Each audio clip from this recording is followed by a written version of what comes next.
Hello everyone, আসসালামু আলাইকুম। শুভ বিকেল। সবাই কেমন আছেন?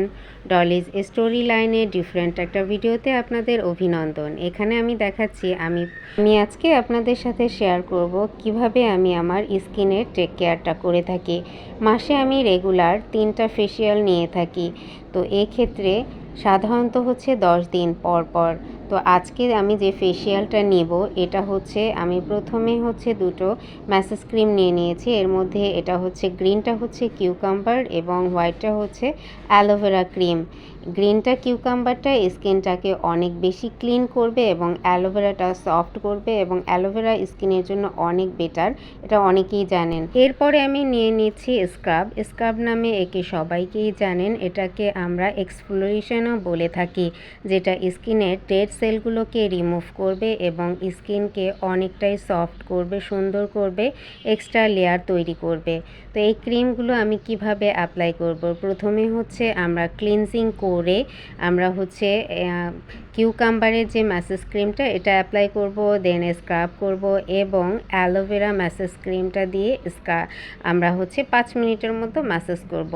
আমার ফেস কিন্তু আমি নিজে করি না, এটা আমার বিউটিশিয়ানরাই করবে। জাস্ট আমি রেডি করছি। প্যাক তৈরি করার জন্য আমি নিয়ে নিচ্ছি শঙ্খ পাউডার। এটা কিন্তু খুব ভালো স্কিনের জন্য, স্কিনটাকে হোয়াইট করবে, টাইটিং করবে। এবং এটা নিচ্ছি আমি টাইটিংয়ের একটা প্যাক। এটা আমরা এক্সট্রা প্যাকেটে কিনে এভাবে রেখে দিতে হয়। টাইটিং ফেসিয়ালের এই প্রোডাক্টটা খুব সীমিত পরিমাণে নিতে হয়। পরিমাণ না বুঝলে কিন্তু পার্লারে খুব প্রবলেম হয়ে যায়, পরিমাণ উল্টাপাল্টা হয়ে গেলেই সমস্যা।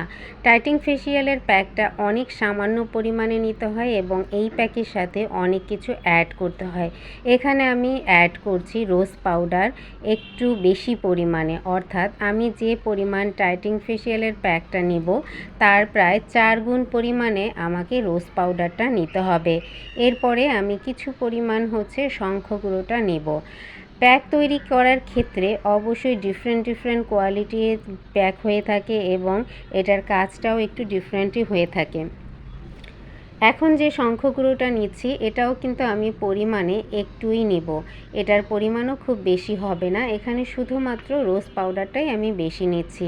যেহেতু আমার স্কিনে অ্যাপ্লাই করব, অবশ্যই আমাকে বুঝে শুনেই নিতে হবে। স্কিনের কাজগুলো একটু ধৈর্যশীলতার সাথে বুঝে শুনে করতে হয়। এই কারণে পার্লারের কাজ কিন্তু অনেক বেশি সময় লাগে শিখতে, কারণ এই প্রোডাক্টের কোয়ালিটি জানতে হয়, মেজারমেন্ট জানতে হয়, কোন প্রোডাক্ট কোন স্কিনে অ্যাপ্লাই করতে হয় এগুলোও জানতে হয়।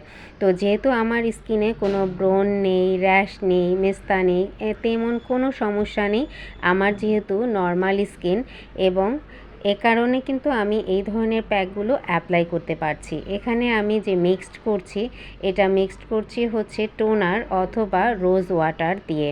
এভাবে আমি আমার স্কিনটাকে টেক কেয়ার করে থাকি মাসে 3বার কিন্তু আমি আলাদা আলাদা ফেসিয়ালই করে থাকি, একটা ফেসিয়ালই আমি 3বার করি না। সময় থাকতেই কিন্তু স্কিনের সঠিক টেক কেয়ারটা করতে হবে। তো আজকের ভিডিওটা এখানেই শেষ করছি।